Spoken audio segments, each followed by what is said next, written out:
host this evening and is just recording.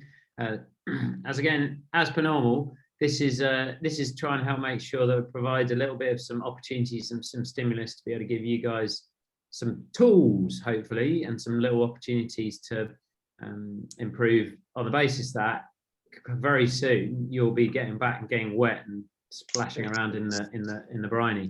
So without any further ado, hopefully Carl's got himself all well organised. He has, and I will chat away. So I've got another little presentation, and I will just. So this evening, I thought what would be nice to do is to try and bring together a kind of package of things that you guys could go and take on board that builds from what we've done over the last 5 weeks, or this is 6 weeks now. And that being said, it was basically about making sure that if you would like to go and get involved in doing some practice and get involved in doing some of that good stuff, which is kind of where we've been going with all of the conversations we've had around this sort of tech area, then this hopefully provides you with some tools to do that. I've broken it down into a few different areas, but I'm going to again ask you to do a little bit of help and assistance and work to try and make sure we come up with something that's useful for you. So the aims and the objectives is that we help you to do a similar thing than the picture shows there of the Kiwis winning, which you all will have hopefully had an idea of and had a bit of an opportunity to see over the last week or so. And the aim of the game, the objectives for this evening is why planning your training and why you want to have a bit of a training plan is pretty important. Then an actual plan, and then basically I've kind of then broken it into several different areas to hopefully provide you with some tools and techniques and some opportunities that you could go out and you could use to do a bit of practice and do some learning on the water. So first off, that's the outline. How does that sit and fare for everybody? Is everybody happy with that as a little starter for 10? Absolutely. Cool. So as a little intro into this, I thought I'd just tell you a little story, which is very useful and valuable relative to this whole training and planning how we do the training. So this young lady was somebody I was coaching in the build-up A to London 2012 and then B 2016. And in 2014, as it says there, she won a silver medal at the test event. So at that stage, it was looking like we're in pretty good shape and pretty much on track. And at that stage, the Olympic selections was in September 2015, and was 330 days to go until that, and then the games after that. Unfortunately, this happened. So as a result of going and doing something maybe not quite on the list of activities that you might want to be doing, then she managed to break her ankle in such a way that there were multiple pins and plates and everything in the ankle. And obviously, as a laser sailor, that isn't particularly helpful to going laser sailing when you hang off your ankles a pretty high proportion of the time. And at that stage, we were in December 2015, and we were only 136 days to the Worlds and just around about 200 days to the Games. So we had then, at that stage, we had 6 to 8 weeks of rehab in December before we could get back sailing again. And in the build-up to Olympics, it's not really what you want. So what did we do? And how do we deal with that? Well, first off, it was about having a bit of fun, because it could all be a bit doom and gloom and dreary. But secondly, it was about trying to then work out what we could actually do in training. And a lot of what we've done in our conversations and in the good feedback that you guys have given me over the last few weeks is come up with some ways to do some thinking and prepare yourself for when you do get a chance to go back on the water. And I thought that this is kind of fairly pertinent relative to where we are now. We haven't broken our ankle, but certainly we haven't been able to go sailing. And with the opportunity of getting back on the water, I'd highly recommend that we do a bit of planning of what we will do when we do go back on the water. Hence the reason for the conversation tonight. So, how does that start? Well, maybe Carl can give us a little indication about why it is that this picture is showing me and he messing around in his boat. So, Carl, what was the reason that we were sitting with your boat on the dock, on the grass? Yeah, so one of the big things in aero sailing is downwind technique. In fact, it's pretty much, it's a real majority factor around the race course. And getting your downwind technique in waves and chop to be able to steer the waves to upturn, downturn is critical. So a lot of that is steering with your body without using the tiller too much, and getting a real sort of placement in the boat where you're comfortable, balanced, but you can move everything around easily. And so we were going through some bits and pieces to try and get to that. I can't even remember how the conversation came about. I think it was something like, I'm not very good at this. What am I doing wrong? I think. Yeah. I can't remember how we ended up. I think we met for lunch or something. I can't remember, but we ended up in the boat on the lawn anyway. So I suppose I titled this slide session plan. So we're kind of going from going straight into the sort of deep end, really. But when we think about what we want to get out of our training, then there are multiple different items and perspectives we want to take on board. And I'm just going to stop the sharing screen now, just so I can sort of see people's faces, because it's a little bit easier to then get a little bit of feedback and get people interacting. So for you guys, what would your aims be of getting on the water and doing your training on the next opportunity you have to go sailing? And how will you do that? And with whom and all that sort of thing. So what in the I think Stuart and Claire household, is that right? Claire and Mike household. Yeah. So what will you be sailing, and what will you be, what's getting on the water at the end of the month look like, or if you haven't been getting on the water already? We went out today together, so there's two of us on the water. Right. Just making sure we can still launch the boats, tack and jibe, and recover them, and stay on the water for an hour. And I'm exhausted. Great. So, yeah, it was a good day though. It was good. Quick question on that, Mike. What did you think about the breeze this afternoon? Yeah. Yes, it was excellent. It was a building southerly Sea breeze. We were watching from this morning. Well done. We were watching it build and sort of got in before it got too big. And what signs could you take that it was a sea breeze? I'll ask my wife. So it started off as a northwesterly, and then it went round about 10:30. It went round really quickly, and because it was so sunny in land, and obviously it warmed up. It doesn't need to warm up very much at the moment, and the circulation established really quickly and really strongly, and it was actually building all the time we were out there. We came in about 1:30, something like that. and it racked up a little bit more, and then it stayed fairly sort of steady. But I didn't see what time it actually dropped off. But it's been all afternoon. It's there, I think I sailed on a sea breeze on Saturday afternoon as well, and then there was a southeasterly one on Sunday. But Pete told me there wasn't, because there was no sunshine, but hey ho. So yeah, and for me, today's session was about, because it was averaging 12 and then knots. I just felt really overpowered all the time. So it was tacking and jibing, but whereas when I went out on Saturday, I could do some holding against the mark, some practice starts, some triggering.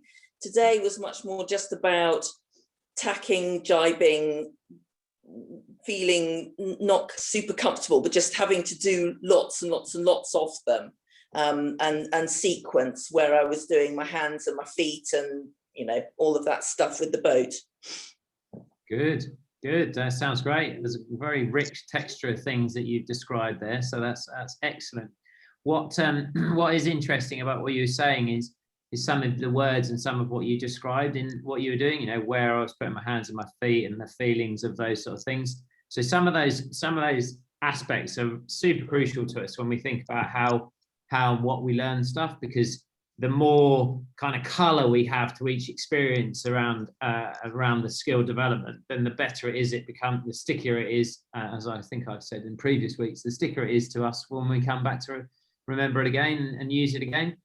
So for you guys, and for those who have been out to go and get a chance to go sailing, then obviously one of the bits that's really important is that each time you go, because you haven't been able to go out very recently, you're really trying to make sure you remember and you can recall and you can replay in your heads and you can replay in your mind what you've done. And it sounded very much, Claire, like that you were very clear and you had a good recall of what you actually did, which is fantastic. And I'd encourage you tonight, as you go to sleep, if you're not bothered by something or anything else, then you just quickly in your head try and remember it as you're falling asleep, because that's a really, really good, super strong way of trying to make sure that you actually capture the learning and take it on board and reinforce that. So those guys went out did a bit of tacking. That's really cool.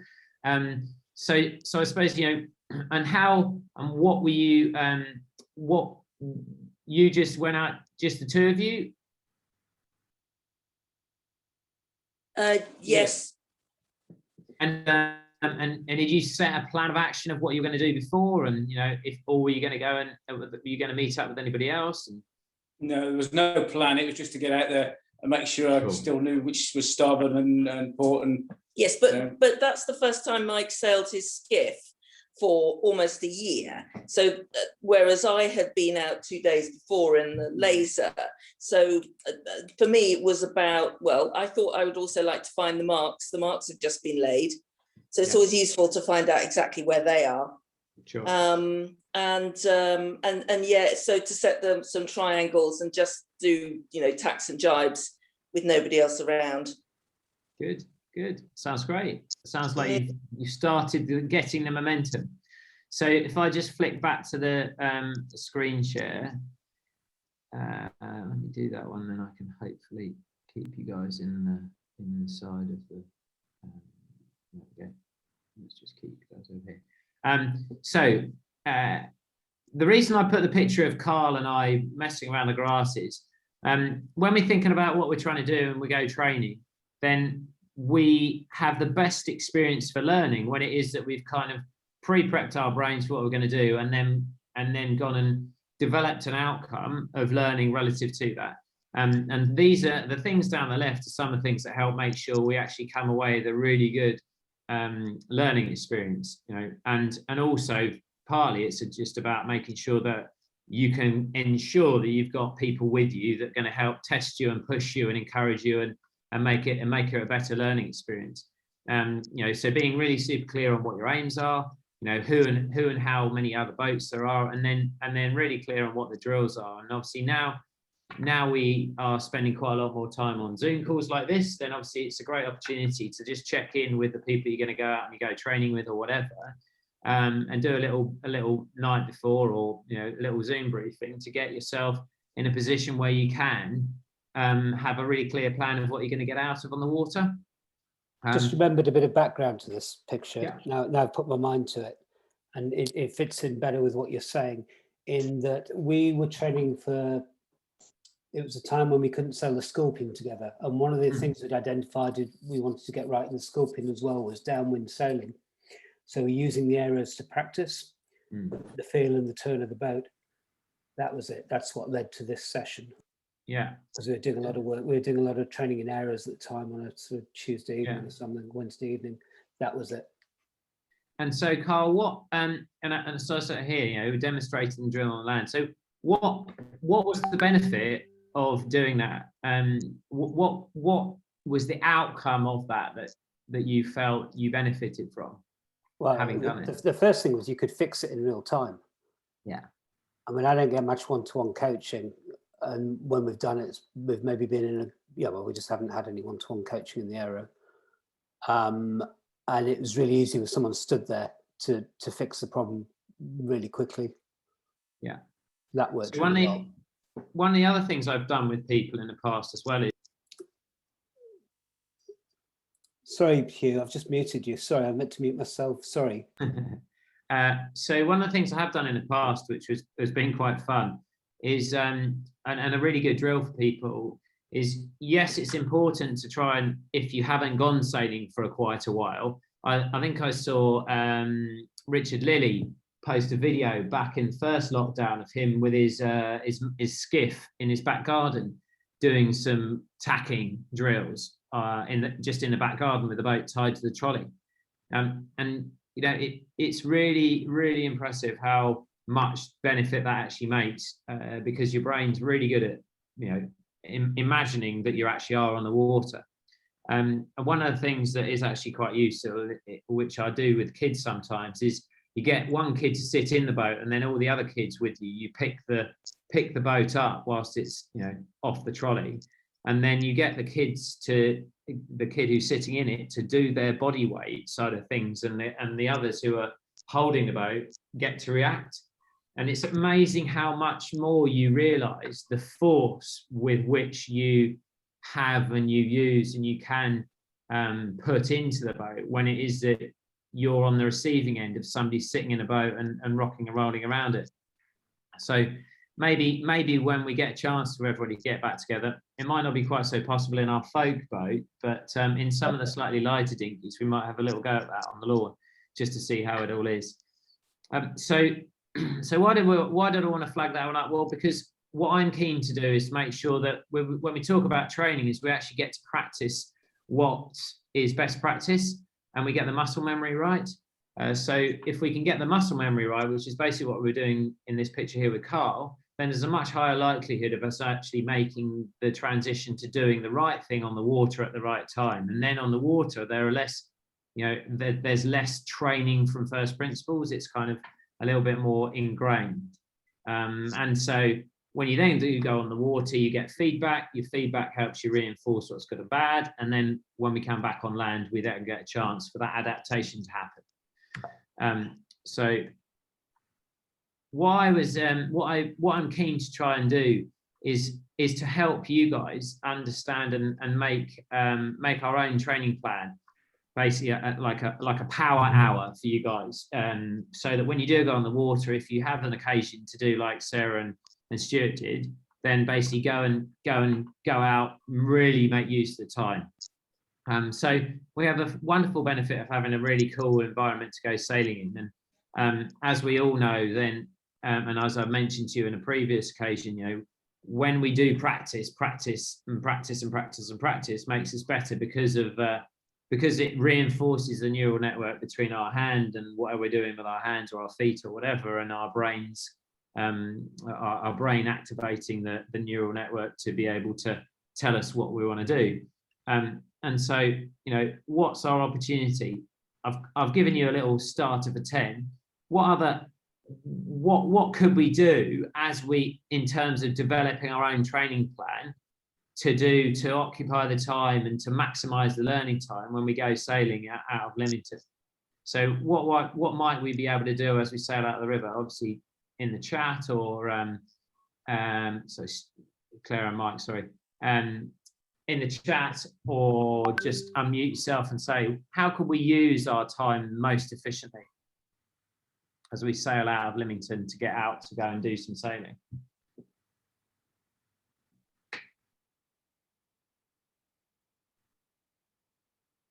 It depends very much on the wind direction as you go out the river. But if you've got a southerly, lots of short tacks as you go out the river. If it's a reach out the river, I tend to spend my time tinkering with sail shape and just looking at what extra kicker and Cunningham and stuff does to sail as I'm going out. And what if I'm might on you my be? own, What feedback are you getting when you do that tinkering with the kicker and the sail settings? with the solo, it's obviously it's really easy to hook the leech if you've got too much kicker on. So you've got to really concentrate on the telltales and make sure they're all flying and you're not too much kicker in too light winds and things like that. And it's just a question of getting used to the setup. So what you for me, you've mentioned some really good things there. So you're using that time to really good effect to try and then make sure you're getting really good feedback. And that's basically what we do, why we go training. So we go training to try and help make sure that our feedback loop works. So you just described nicely there, Rob, that you go out, you go sailing, you go, if it's reaching, then you go, okay, well, I'll try this and I'll try that. And you start experimenting. Now, how many of us get a chance or take the initiative to go and experiment when they go out and they go sailing? Or do they just get to the boat and they're so, usually they're under time pressure. They just set it to the same thing and then go, and then that's kind of then set and forget and done. Yeah. Well, yeah. I mean, when I go out, I've been out on my own, which has been pretty infrequent in the last few months.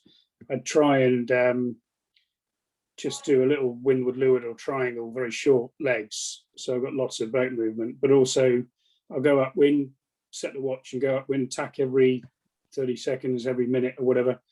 And just so I'm not trying to get that, memory pattern of feet positions and timing on the tacks and things. And just being repetitive. It's obviously, when you're on your own, it's difficult to try and practice starts. And one of the things we've got this year is 100+ boat nationals, where I'll be in the third row probably. So I need to try and improve my fleet starts, which is going to be difficult to practice over the summer. Well, maybe we can help with a little bit of that, because I've got a few ideas on that for a little bit later in this, and I'll turbo through to that so we don't take too much time. So I thought there's a few opportunities. So we have a lovely environment, but as we sail out, we could do something. Then once we get out there, then most of the time, it's best when you go sailing and you're trying to learn some new things. If you can do something that's focused on your technique for the first 30 minutes, because there's a lot of evidence being proved from people learning different skills in music and whatever, that really focusing in on technique development and skill development for the first 30 minutes helps. And then having a break to do something different is really much more productive for you being able to take on board the opportunity to learn a new skill. And when the hang on a second, I'm just going to do a quick little bit of that's it. So when we do technique, it's always better, if you possibly can, if you're just going out to do a training session, to try and do that having warmed up, which would be your sail out of the river in the first portion of if you're going out for an hour in the first portion of the session, so that you're fresh and you're able to learn and you can take on board all of the good skill development side of things. Then once we've done that, then there's boat handling and some race training, but within our environment, there's got lots of opportunities to do some good work. And then obviously we can do a little bit more boat handling back into the river, because usually we're sailing on either a southwesterly or something northerly. So we get an opportunity to do a bit of boat handling at either end of the session, and the stuff in the middle is a bit that we're then trying to help make sure we get a decent plan of to try and get the best learning out of it. So when we warm up and when we're sailing out of the river, hopefully you guys are all very familiar with some of these things, but obviously some of the really simple opportunities, figure of 8 drills, you know, tacking on the jibing as you sail out of the river, obviously, as Rob was saying. But also, you know, people don't, if you're going to go and sail a 100-boat fleet at the Nationals, Rob, you probably also want to do some 360 practice, just to make sure that you've done one and you know that every time you do a 360 for sailing upwind, you tack first. And when you're going downwind, you jibe first. So things like that. So really, really important and valuable to use your environment to its maximum potential as you sail out of the river. And obviously, as we sail out of the river, we get to little fishing marks and stuff and things like that. But the key to a lot of this side of things is getting good feedback. So if you can possibly take a mate with you and go and do it against somebody. So if it is you're doing your figure of 8 and you're doing your tacking around the marks, you know, you can be chasing your mate whilst you're doing it to try and improve your opportunity and try and give yourself a bit of a challenge, and equally jibing around the mark. So, you know, just a couple of little things here. So when it is that we then come to think about the technique, and really we want to be able to focus for that, if we're going out to do just some training, to really focus in on the technique development. And why, I suppose the key bit for me was, you know, why is it that we want to make sure we do the technique? And it comes back to what I was saying before. It's about being fresh. And it's about making sure we can learn well. And I've shown you a little bit. I may have shown you this before, but what's going on? Basically, it's about when we learn, we start writing connections in our brain, these neural pathways.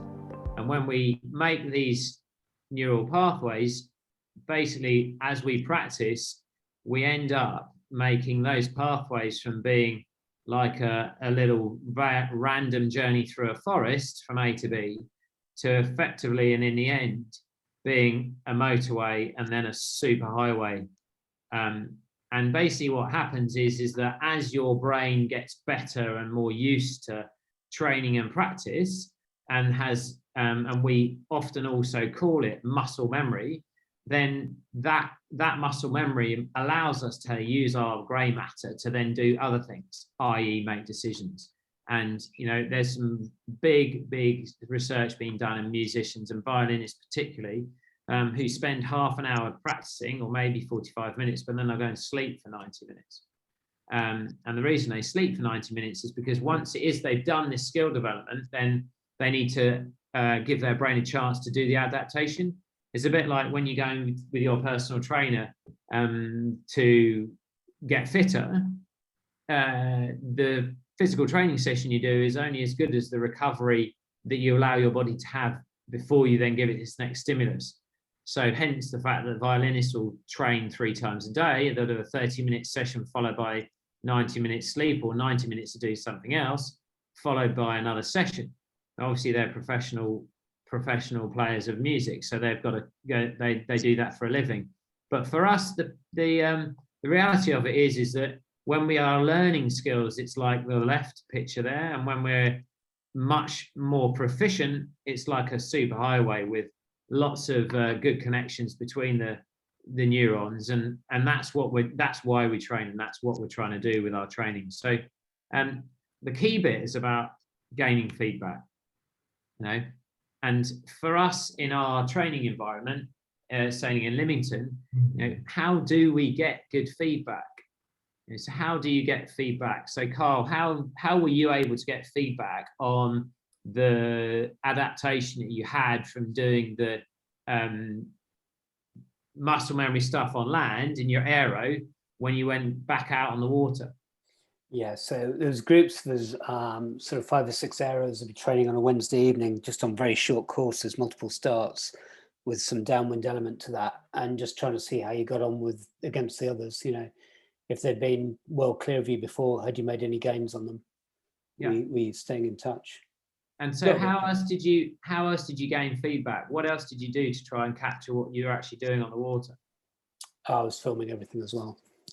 Yeah, so we now can go and buy GoPros, and GoPros are fairly sort of common or modern, and they're disposable effectively, I suppose, a bit like everyone's iPhone is considered to be disposable now. But the GoPros and little video cameras are actually really, really super good ways of trying to help you fast track your learning curve.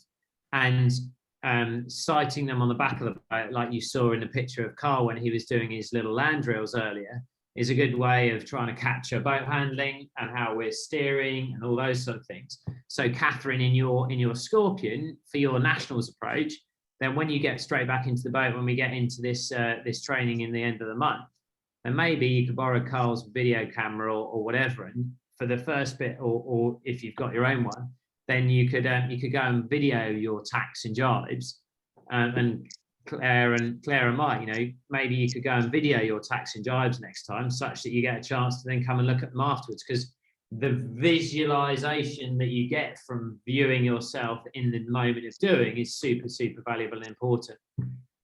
How might, question, so for Nick and those who are sailing the two-man boats, so how might you make use of GoPro or video cameras in your ships? What would be the opportunity that you might be able to utilize that for you in your ships?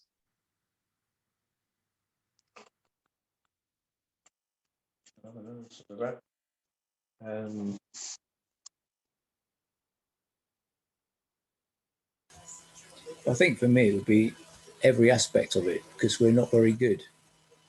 Okay, fair enough. So one of the good things is you might be able to do with it is as we just mentioned about the boat handling. But if you're sailing with a team, then the nice thing about having the opportunity to capture some of that learning, you know, in the past it used to be by a coach being with you, but now if you have an opportunity to get a little camera, you can go and start agreeing what the routines that happen for the hoist and the drop and the tack and the jibe, and then get the chance to then review that after having done it. So that between you guys on the boat, you can then sort of self-critique yourself and review it and have a chance to have a little bit of a look at what's going on. Nick, anything else? Yes, you mentioned it. Spinnaker handling is probably the one where it would be of advantage. You can lose plenty of places getting that wrong. Yes. Yeah. So, you know, spinnaker handling, especially when you get tied with or against, super valuable here in Lymington. So, you know, that would be a very, very valuable and useful opportunity. So I'm just going to go back to the back to my slides. So yeah. So, you know, when it is that we get feedback, then quite a lot of the time we're almost attending to too many things. And the picture I've just put up is of people going blindfold sailing. So one of the things that I get my Olympic sailors to do when they're not when they are in well dialed in, and also at times when they're just in their warm up, is I get them to close their eyes, or, you know, put their hat on backwards over their eyes, so they get to take one of their senses away. Because once it is you can start to do your sailing with either, you know, by reducing the variables, it means that you start to really attend to the things that are, you know, it simplifies things for your brain, and it allows you to have a much better chance of focusing on one thing. So so for Catherine, so if you're going out and you're going to go, you're learning, doing some boat tuning and straight line sailing with Carl and Dave in the Scorpion, then like doing some lineups and then basically doing a bit of closed eyes or something like that might be quite a good way of you getting a chance to check in with a good benchmark whilst you learning to sail the boat more autopilot, so that you then can get your head out of the boat and have a look around. Have you ever done any of that, Catherine? Yeah, I've done it more as a kid than as an adult. So lots of cadet stuff when I was younger, but not as an adult, to be honest. And when you were doing it when you were younger as a kid, then what did you notice, if you can recall, that little while ago? For me, it was all about the feel of it. Yeah. And yeah, just taking it away, you realize how much you can see around you. But for me, the biggest thing is the feel, and I think I do that without closing my eyes. You know, it's kind of locking into that without closing your eyes, but I get the purpose of closing your eyes, if you know what I mean. Yeah. So the other way of doing it as well is, so for Nick and his folk boat and other people who are sailing in two-man boats, one of the things I used to do with my Olympic in my Olympic days was I was always really, you know, obviously you can do your eyes closed, but you know, you got other options there, but you can do your eyes closed, but we would sail up the beat in the tornado, and I would want to get my head out of the boat so I was able to see the picture of what's going on around. And my crew would just talk my steering. Up, down, hold, you know, up, one, down, one, hold, you know. So each of you that's sailing a two-man boat has a really good opportunity there to ensure that when we do the decision making that we've spoken about a number of talks over the last few weeks, you can get your head out of the boat without the risk of losing momentum, without the risk of losing your boat speed or whatever. And it's also really important for the others on the boat to be able to help understand the scale of tiller movement or whatever. So yeah, we used to just go upwind, and I'd be like, oh, Adam, I need to look out the boat, and he's like, okay, Roger, you know, and I'd basically set the boat going pretty straight as long as we kind of knew we were going to be going on the same tack for a while, and then he just talked me up and down. And that was a massive benefit. So I have a question for Nick. So Nick, when you're sailing your folk boat, and Rory was entertaining in his description of a folk boat's performance the other week. He wasn't very flattering, was he? No. So what might you be able to do to try and help you dial into some of the parameters that might be to get better feedback from the boat? Is there anything that you could do to try and make it simpler so you could take better feedback from the boat or gain more from what you're getting? Well, I think my outtake from a lot of what you've talked about is actually about working my crew better. So that's probably my main differential that I'm taking out of all this at the moment. I've got to make that work much better than it has done in the past. Yeah. It moves on to a sort of subtlety about who you're choosing as a crew, but I won't go too far down that one, but you've got to get the right person, I think. Yeah. And absolutely. And I think that's something that is really, really vital. You know, how you come to sail with the person you sail with is if you're just on a social, it being a social thing, then that's fine. If you really want to make sure we're progressing and the training is going to make a difference, then it is quite important. I mean, in previous conversations I've had with Carl, we've talked a lot about the dynamic of how to work with the person you're sailing with. And Carl, maybe you could just speak a little bit to that around the comm stuff you did with the virtual regatta. Yeah, that worked well. So quite early on when Dave and I got the boat, we didn't get much chance before lockdown to sail it. We probably had 4 or 5 goes before everything shut shop. So in the last lockdown, we were working with Hugh. And one of the things that came out with our sort of sessions we were having every week was about the communication and teamwork in the boat. And what Dave liked as a helm was not too much input, but very clear input. And so we drew up what we called a communications contract on what we were allowed to say and when. And we used that as a framework. He still takes the mickey out of it, but it worked pretty well because it gave me a clear idea just to maybe shut down some of the information I was giving, as that might be redundant, and at least knowing when the important times to speak were and what we were going to say and why.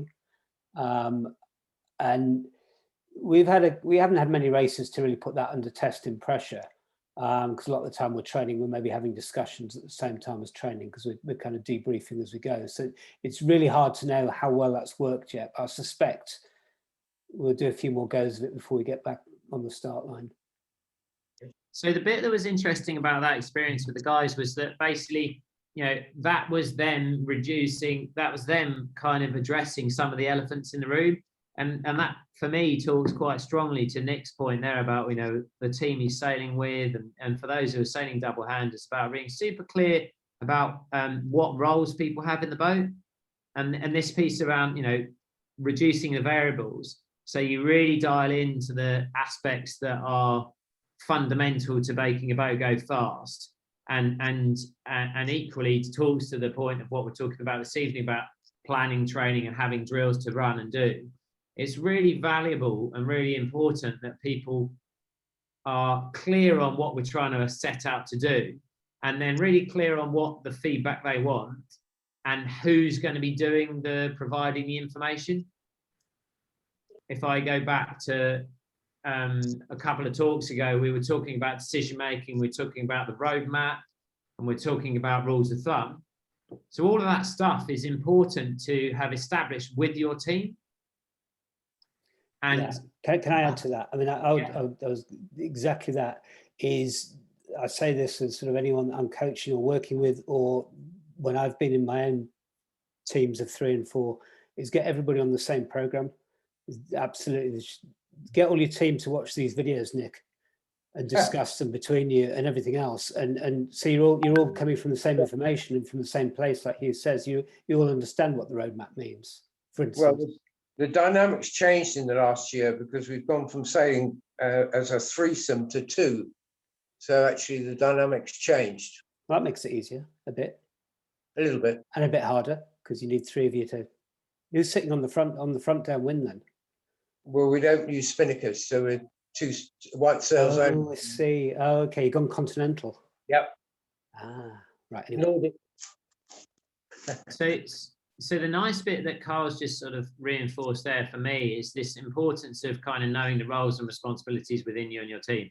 And obviously for a single-handed sailor, then it's all pretty obvious. But the point I was making by this slide is how invaluable it is to ensure that you've got the chance to allow your body and your brain to do the learning. If we keep making our environment super, super complex, it's really hard to ascertain what actually we're getting better at. Whereas if we do stuff like close our eyes or tether the tiller and use our body weight to then steer the boat around, or feed the sheets off and have to steer around in choppy or different conditions, or stand up, then all of these things give us different feedback than we're used to, or help simplify it such that we're only attending to one variable or less variables. And then that makes it much easier for our brains to then take on board some of the learning. And then we quite often then attune ourselves into the subtleties of change that happen within those variables. So what I'm advocating that you try and think about what you're trying to learn, and you get very specific about that so that you can be really clear on what it is that you want to get better at. You know, if you're looking to make sure that you have a better feel for the boat, then you might consider closing your eyes, or you might tether the tiller and move around a little bit more, and tether the tiller so that you get into using your body weight more to understand how your body weight makes the boat, and you dial in more to the feeling of the boat through your backside or your legs or your feet or your hands or whatever. But all of these things are trying to help simplify your environment so that you can get better feedback. And that's the fundamental thing we're trying to do every time we go training and go practicing, because the better quality feedback we have, if we can marry that up with some video, and then even better with a coach helping us, really makes it a rich environment. And when we learn in multimodal ways. Some people like to so when you're back at school, you probably have done these learning questionnaires, but everybody learns in a slightly different way, and everybody learns, so I'm quite visual and practical, and that side of things. Some people really like writing things down. Some people like looking at pictures, so the richer and the more colorful the environment that you have and the images you have that you can attend to after you've been sailing, and talking out what you've done in the moment is also a really, really good way of getting the learning to stick. So just think about the ways of multiplying the learning effects you're getting to gain increased feedback. And as I say, exaggerating to see a difference. When we're talking to youngsters and we're coaching oppies or we're coaching laser radials or whatever, and we're coaching them how to work out what the right setting is for their outhaul or their kick or their cunning, then we go extreme. We make them have a super deep outhaul against somebody who's super flat. And then we get them to iterate to the who's the faster. But if you don't get the exaggeration to start with when you're trying to learn something new, then it's really difficult for you to eventually get to the optimal setup, because you don't know what is really bad and really bad at either end of the spectrum. Yeah, it's like the analogy of boiling a frog. If you stick a frog, and apologies for my analogy, but I can't think of another one at the moment. If you stick anything into a pot of boiling water, then they'll jump straight out. If you put something into a pot of boiling water and gradually turn up the heat, so you put into a pot of water and turn up heat, then they don't know the difference because they gradually get warmer. So when we go sailing, if we've only ever been told that we set the jib on number 2 hole and then the main sheet goes to this, then all we ever know is that. If we don't ever experiment around it, then we don't necessarily get to see what difference we could make. And that was nice to hear Rob talk earlier of what and how he would go out and do some experimenting when he was reaching to see how he could get the telltales to fly differently. And that's real gold dust. It sounds simple, but that stuff is really important. So I was then keen to try and help provide some solutions or some opportunities for us. So what could we be looking to achieve when we think about upwind drills? What are some of the drills that people have used, or what are some of the techniques and training methods that people have used before for getting better at their upwind sailing and better at their skills sailing upwind? I'm not going to pick on anybody, but volunteers, please. How might you go and get better at upwind sailing? What do you need to do that? Hi, it's Nigel. Hi, Nigel. Yeah, I've certainly used closing the eyes fairly briefly on the Musto skip, I must admit. But what I'm always doing and always demonstrating with beginners is I'm not rudderless, but just relaxing the grip on the tiller extension and making sure the boat is perfectly balanced. So it just keeps tracking straight, and then using the heel of the boat to steer. And that's an exercise I'm always doing. Great, and I love that, because we did a lot of chatting around this whole steering thing last week. Obviously we've also got some rig setup and testing stuff that we can do. But one of the really, really good ways of achieving that, the arrows have got 3 or 4 or 5 boats that kind of go out regularly, but everyone's heard of rabbit starts and doing little tuning runs. And it can be 2 of you, it can be more, many more than 5 boats in a tuning run in a little rabbit start gets a little bit much, but it's Sorry, Hugh, you just slightly super obscured on the screen there. Oh, sorry. Yeah, I'll just get. We done this on Sunday, Hugh. Good. So we had phantoms, arrows, solos, and 2 lasers, and it was quite good a couple of times, and then it was utter carnage. But the thing is that we were sailing with several different classes. So each class, I was really on my own, but sailing in amongst the slower boats, and there was one Aero 9 there, and it started making me think about how I'm going upwind. And I tend to basically have one setting for not fully hiking, and then fully hiking, and then pull everything on. And I started to wonder actually whether I'm getting this wrong, and I need to be sheeted out a little bit more and to actually flatten the sail off to go upwind. So I've got some more work to do on going upwind and seeing and getting some, because and it all comes from watching the America's Cup as well. I'm not using my sail controls very much, and I'm just wondering whether I've got a super powerful sail. I sheet it right in, I hike out like a madman, and it goes upwind okay. But actually, is there more subtleties in it if I flatten the sail off so it is an upwind sail rather than just a power sail? Am I going to go upwind better? Can I go upwind higher with less stress and sideways? It's quite interesting. I think that's great. I mean, it's really interesting to hear that people were going and doing a tuning run with multiple different classes, because obviously, you know, in a normal scenario where you're all in the same class, and obviously you know the margins of difference are very small. So you know, whereas in the example you just said there, Henry, it's really easy to then, oh well, you'd be going, you know, if you're against a Musto, a Merlin, or an Aero 9 or whatever, you know, maybe provide an opportunity for you to have to make you do the bow down, have to make you do the mode that you're not so comfortable with, and that's kind of the point in what we're doing with these drills. Is doing the drills is first off experiment, as I said before, to be super deep on the out haul, super flat on the out haul, and get a real listen to the boat, how it responded through the gust. Was it staggery? You know, I really good to use colourful words. You know, was it staggery? Did the boat trip over on itself, or was it kind of responsive, and did it accelerate through the puffs?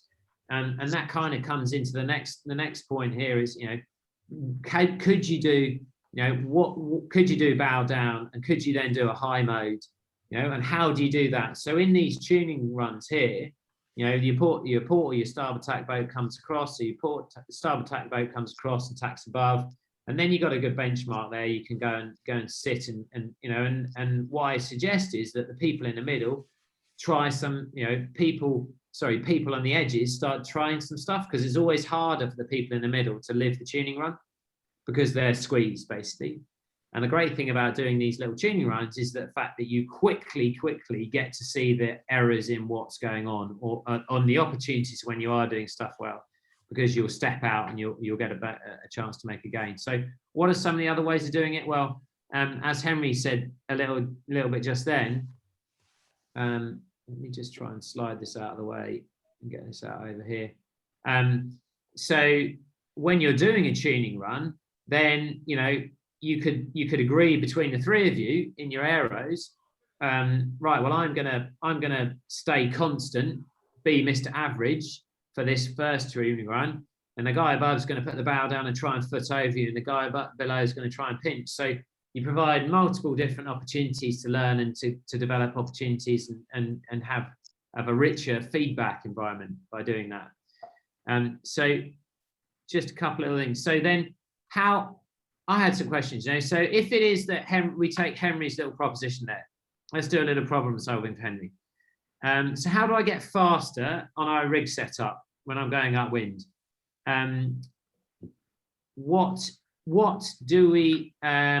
How do we know if we've succeeded if Henry goes out and he does some tuning against Nigel King in the other Phantom?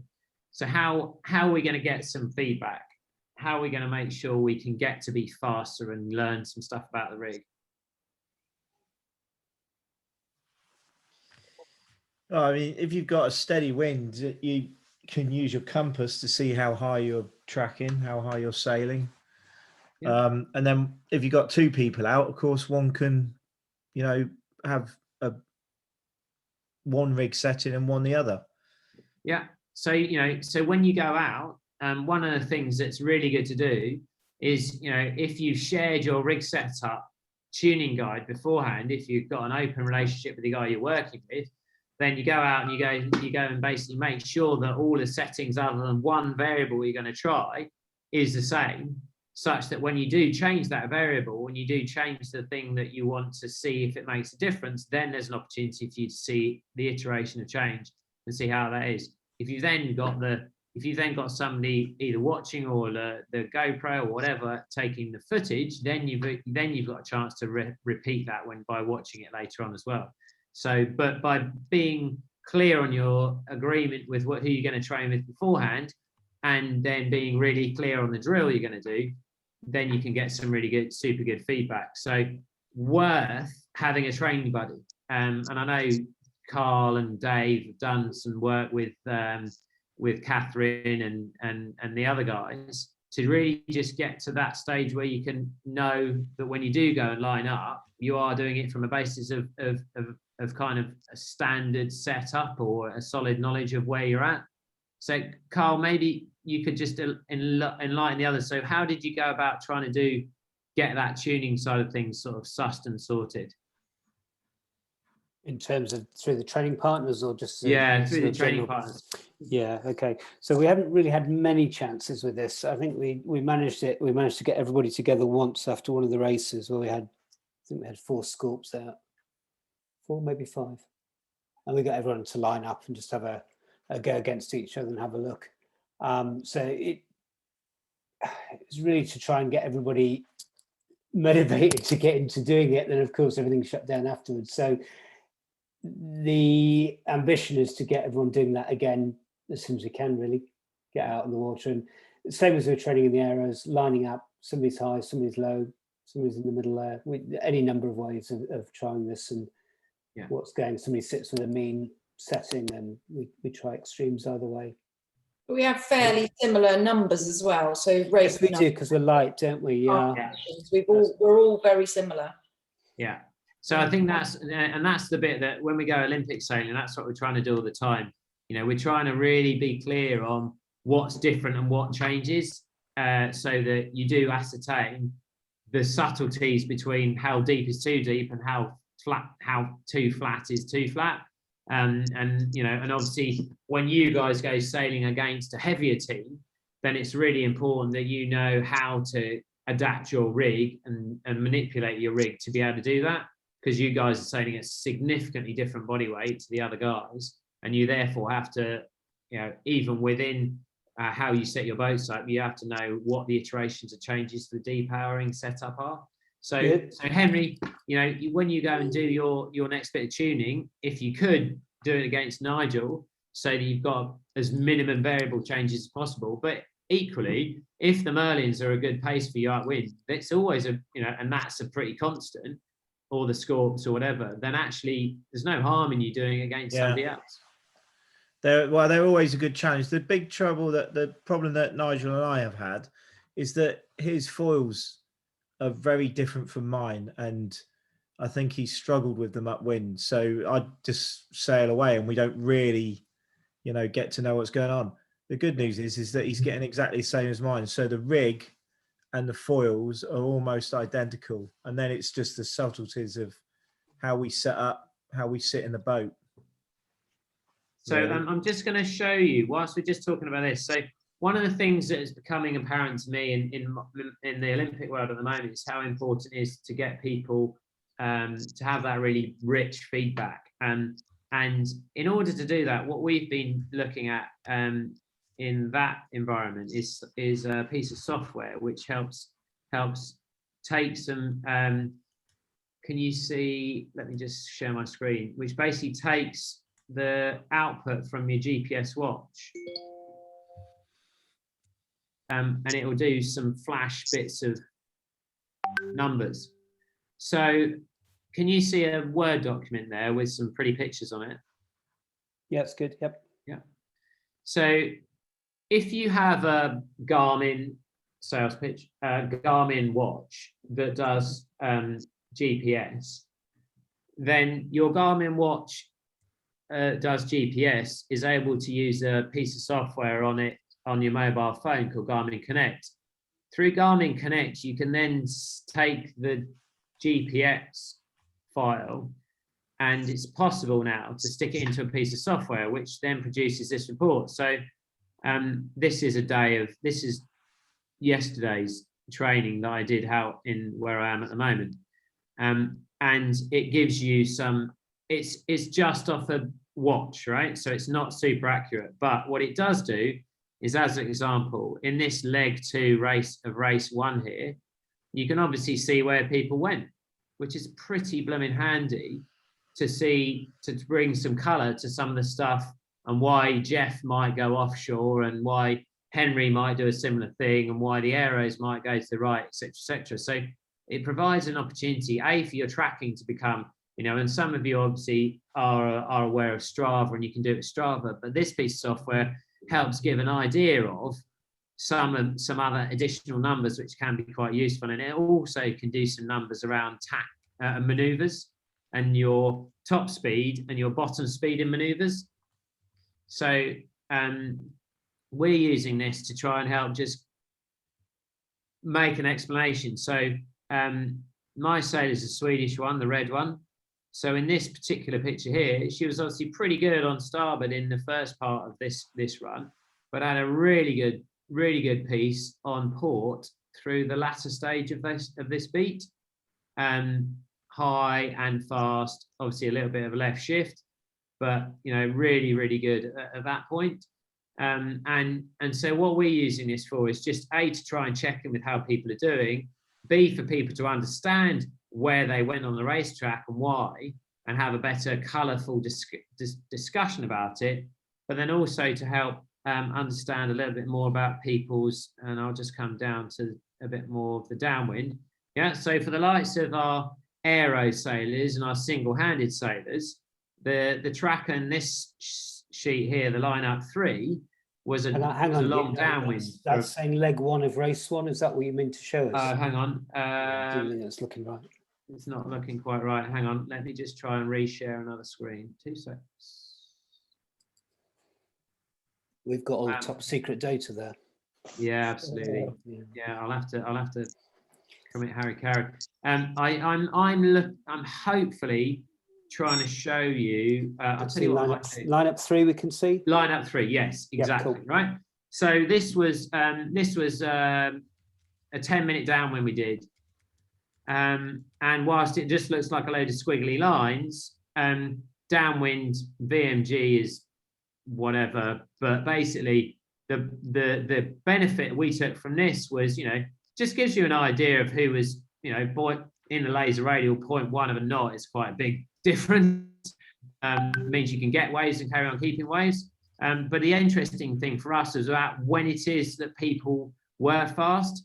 So the blue girl here was fast when she came up angle on the reach. So she was really good at going up angle on the reach and connecting to big waves. We were sailing in big waves.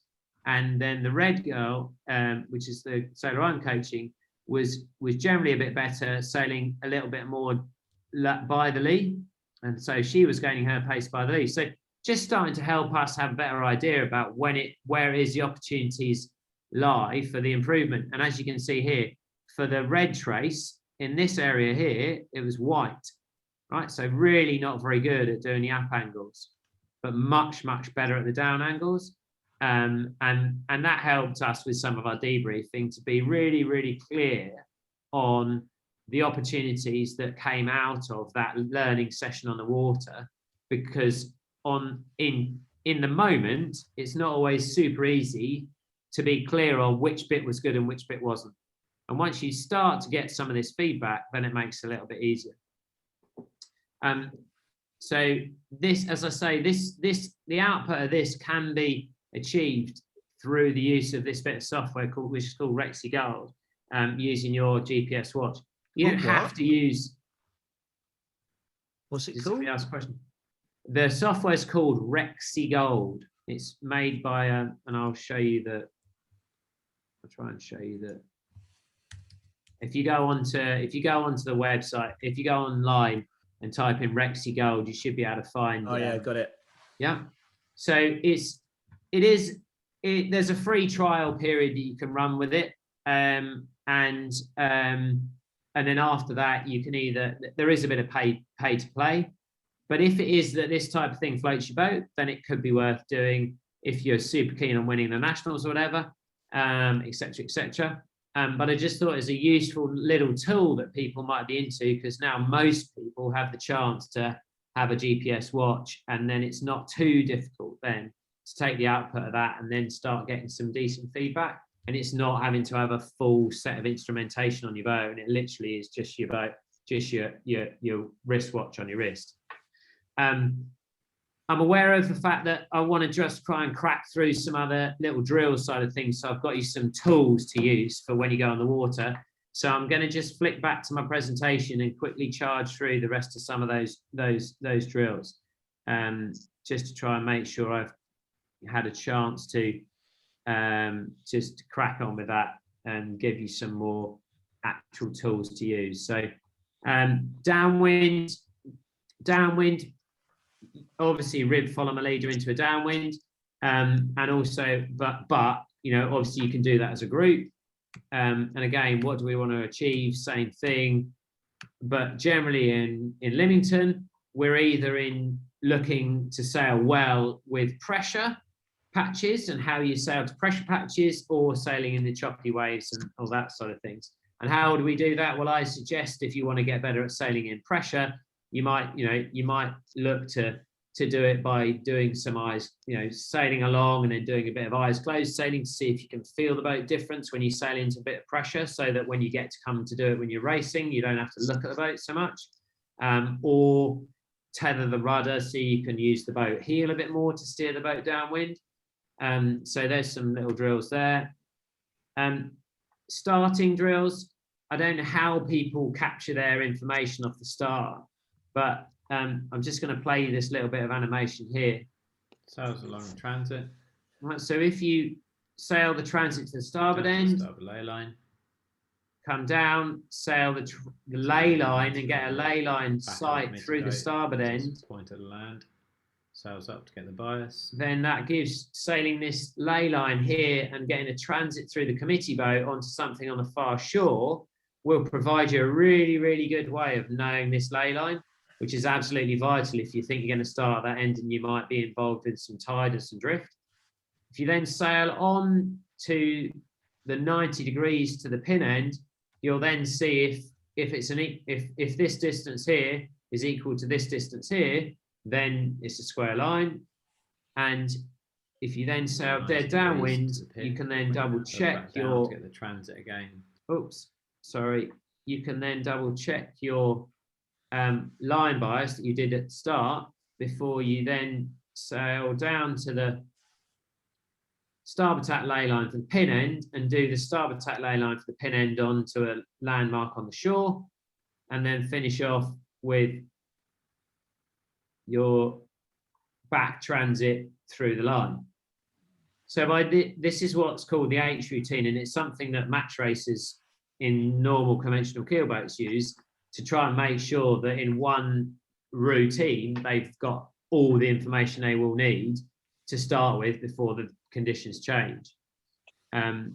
Those who've done a bit of match racing might be familiar with that, but it's a really good way of trying to make sure you get all the information quickly and without having to stop and get distracted. I have a little video here of a starting drill, but I won't play it because it's take too long. But effectively, there's a really good starting. This is a really good starting drill. You basically, as a group of 2, 3, or 4 of you, or 3 or 4 of you, ideally, you assign one boat to sail across the extension of the start line to leeward of the pin end. And you might be able to just see the starboard end here. So that's what this boat's doing here. We've given a 2-minute sequence, and this boat's sailing now at 1 minute on port tack, 5 boat lengths, X number of boat lengths below the lay line. And the point of doing this drill is to then get your tack in approach right to the line. And if I just play this through, yeah, so you then, within your group of 2, 3, or 4, you then obviously are making some decisions about where you're going to start and the accuracy of lay lines. So this drill is really good at helping you do that because it gives you a chance to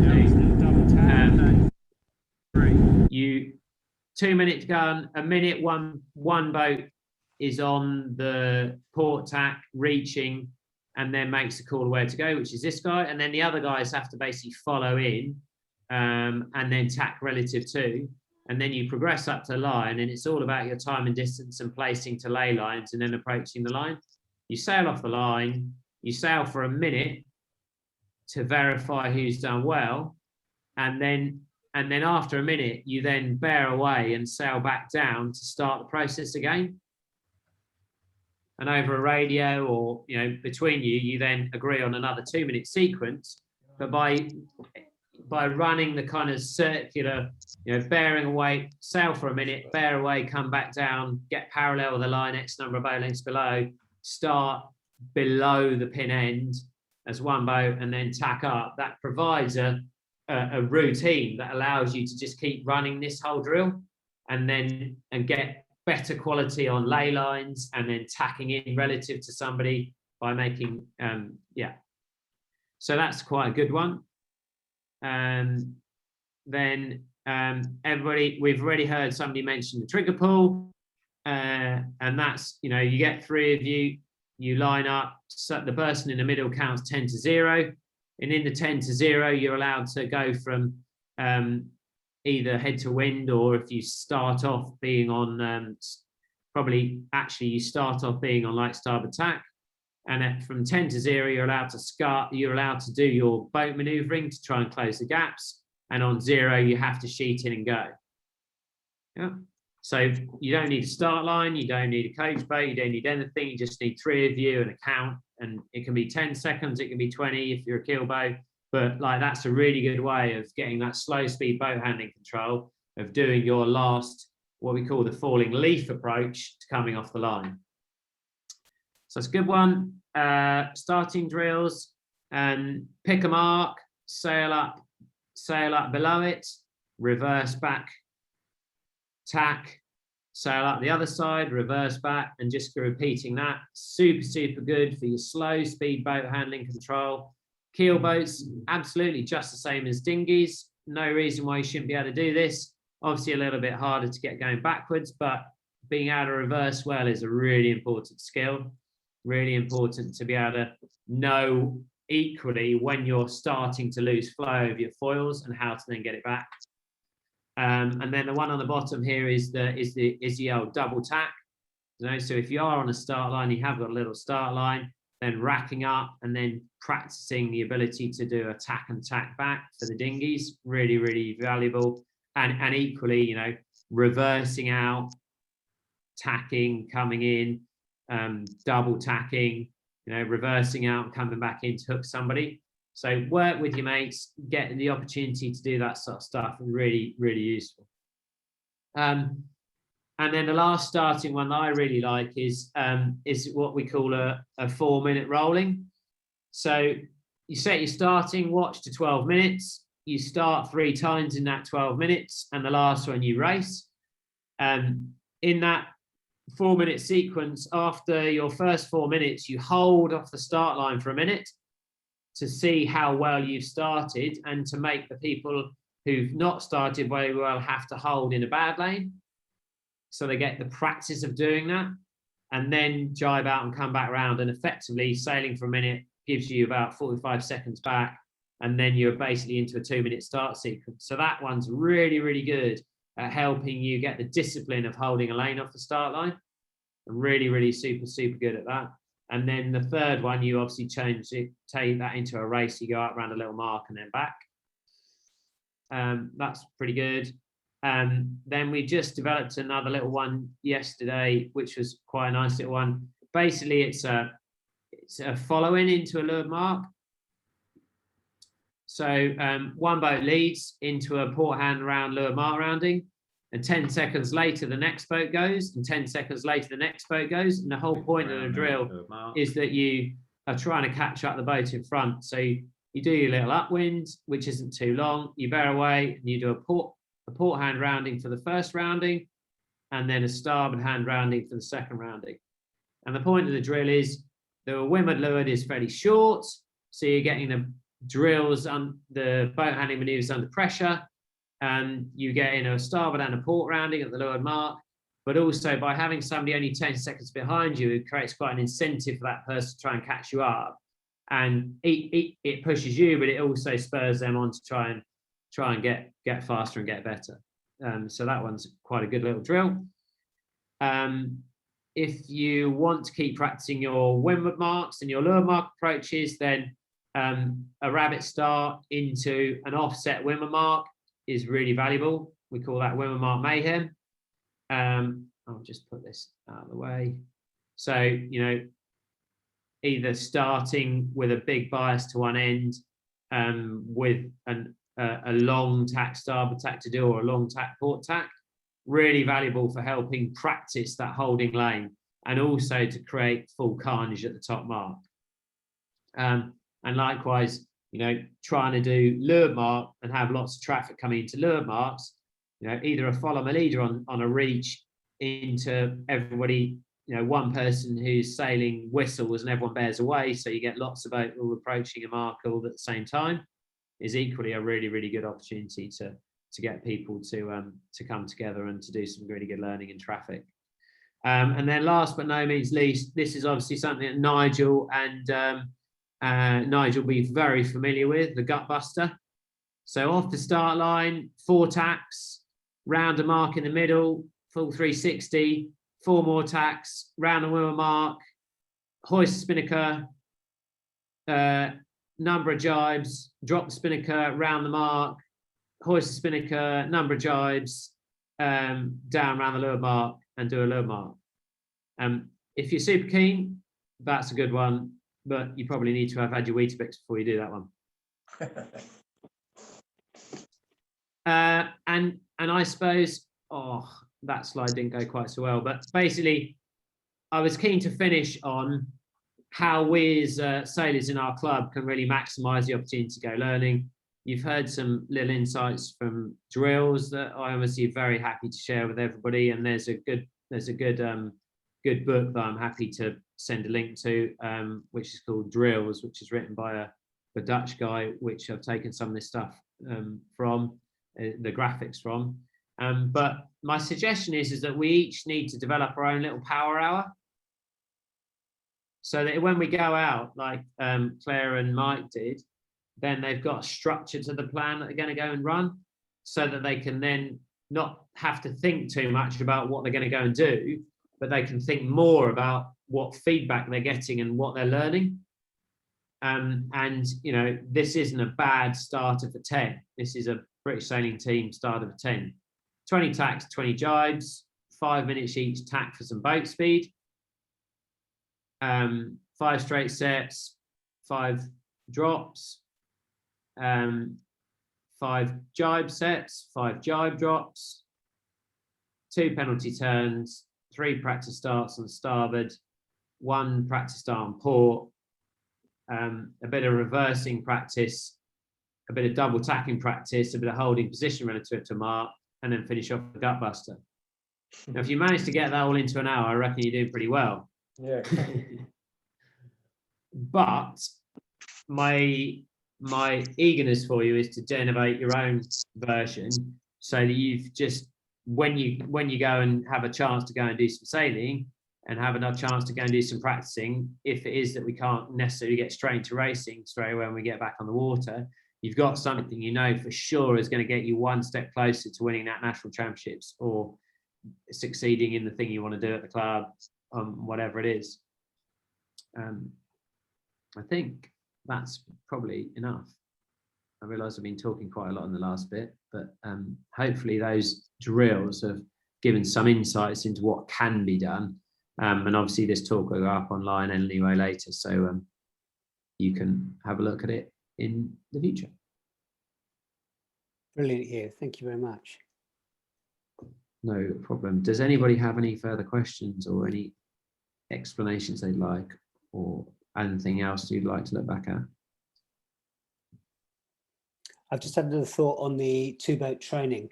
We did do a session last year with my friend Nev, and it went horribly wrong very quickly in a load of breeze, because we hadn't really communicated with them what we expected of them or each other when we got into the session. So really important to talk up front. And if I could have had a way of having onboard comms, that would have been amazing. Headsets, whatever else, which I think we can do now.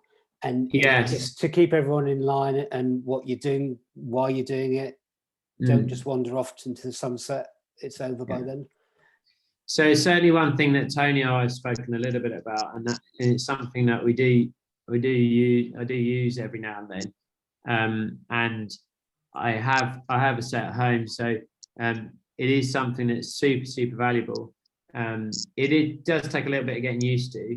And if people are really super keen, then there's the sets made by a company called BB Talk, and you could hook it up to a little your mobile phone if you want to, so you can go out, and they're waterproof, so you can go out and you can go and listen to music if you really want to. But they're really good for making full use of your training. And if you're sailing fast boats, it's kind of a bit of a must, because if you don't, then you can't actually get the people onto the right part of the water, because everyone sits flapping, disappearing at 5 knots. You can't hear but it equally, equally, you know, a handheld VHF, even in your laser radio or your aero, just stick a VHF in your pocket. because at least then if the other people have got one of those as well, you've got a much better chance of not wasting time sailing all over the ocean trying to work out what's going on. Give me some feedback. How was that? Was that what you were hoping for? Is there anything you want more intel on? Just very useful as always, Hugh. Thank you. Yeah, I was a bit late, so I missed a lot of it, but great again. Now I just want to go and sail, really. Yeah, exactly. Well, it's coming. It's coming, Henry. We'll be there soon. And by the way, you're looking pretty svelte at the moment. You're a little bit slimmer. Not at all. No. In fact, I've made the decision to get a hiking bench today because I've worked really hard on the bike, on my legs and weights and everything. And then one light wind session yesterday, my legs are destroyed. So that's a classic little reminder for me was Shirley Robertson, multiple gold medalist. She'd just gone back. I don't know, she was sailing in Etchells with somebody in the summer. She was like, I'm not as fit as I once was, but I still know how to take the pain. And hiking's a funny thing. I can take It's the all pain. about It's taking the today. pain. Yeah, taking the pain's fine. I just today I've struggled. You got some DOMS, delayed onset muscle spasms. Well, the wife did make me walk to Bewley and back as well. So that's the warm down. That's all right. Yeah, that's good for you. Good that's for exactly the what you want lactic to do. Yeah. So when we are getting into all this fitness training, and obviously there's several people on the call who are fully into their fitness training for national championships, wins, whatever. Do remember, so we go training and we do gym training to break down muscle that then requires time to recover. So we need to permit the body time to adapt. And if we keep smashing ourselves, then we don't get the time to adapt. But equally, we need to push ourselves hard enough such that we do get the aching that Henry's talking about. So that's a fantastic sign, Henry, because it means that your body's adapting. There's a real expert on the call on this, and he's keeping very quiet. The running coach, Mr. Etheridge. Exactly. Indeed. I'm keeping quiet. You know a lot about this stuff. Yeah, and specifically for running, not so much in sitting in a boat. It all matters. Yeah, it all counts, isn't it? Yeah. Oh, one of the things we found with the hiking is how good it is to go and get the hydrostatic pressure of going in the water after you've gone and done a sailing session. So if you do get a chance when you come back in from sailing, it's not a bad thing to go and jump in the swimming pool, because the hydrostatic pressure on your legs gives the much higher likelihood of the lactic acid that's in your leg muscles to get flushed up towards your heart to get you cycle. That's why Mike spends a lot of his time capsized, Hugh. Hey, that's the one. Oh. Hey.